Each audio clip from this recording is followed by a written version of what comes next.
King and queen versus a lone king. This should always end in checkmate. But beginners accidentally stalemate here all the time.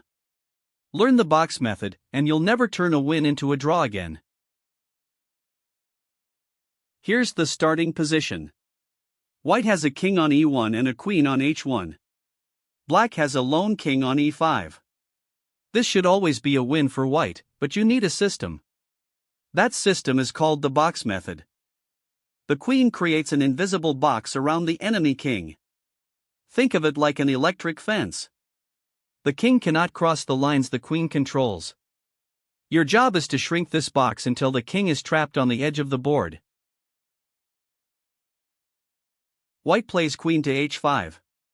Now look at what happened. The queen on h5 controls the entire fifth rank and the entire h-file. The black king on e5 is now confined to a box. It cannot go below the fifth rank because the queen controls those squares. It cannot go past the h-file. The box is everything from a5 to h8. That's still a big box, but we've started the process. The black king retreated to e7. Now white can shrink the box. The key rule is to keep the queen a knight's distance from the enemy king. That means about 2 squares away in an L shape. This prevents the king from attacking the queen while keeping maximum restriction. White can play queen to h6, pushing the wall up 1 rank. Now the king is confined to ranks 7 and 8 only. The box just got much smaller. Here's a critical moment. The black king is on e8, pushed to the back rank.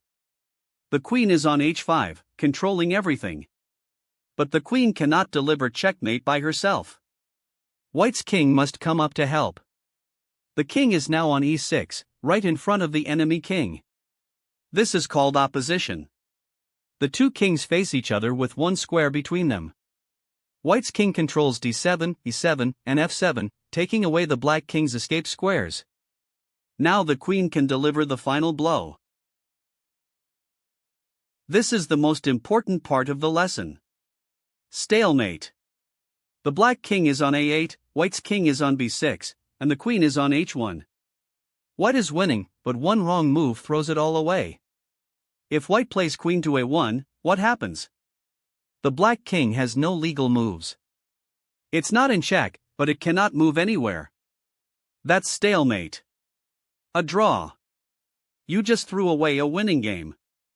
Instead, white should play queen to b7, which is checkmate. The queen covers a8 and the king covers a7. Always check that the enemy king has no legal moves only because it is in check, not because you accidentally took away all its squares. Let's walk through the entire process from start to finish. White king on e2, queen on h1, black king on e5. Step 1. Create the box. Queen to h5 confines the king to the upper half of the board. Step 2. Shrink the box. Each time the black king moves, push the queen wall closer. Queen to h6, then h7, forcing the king to the 8th rank. Step 3. Bring the king up. March the white king from e2 toward e6 to take opposition. Step 4. Deliver checkmate. With the king on e6 and queen on the 7th or 8th rank, it's over. The whole process takes about 10 to 15 moves.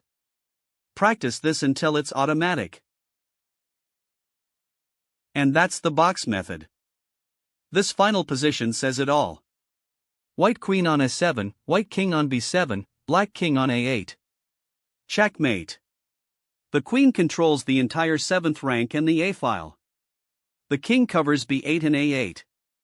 There is no escape. Remember the 4 steps. Create the box. Shrink the box. Bring the king. Deliver checkmate. And the one golden rule, never stalemate. Always make sure the enemy king is in check when it has no squares left. Practice this 10 times, and you'll never lose a 1 game again. Remember, create a box with the queen, then shrink it step by step. Keep the queen a knight's distance from the enemy king to avoid stalemate. Bring your own king up before delivering the final blow. In the next lesson, we'll tackle the harder version, king and rook versus king.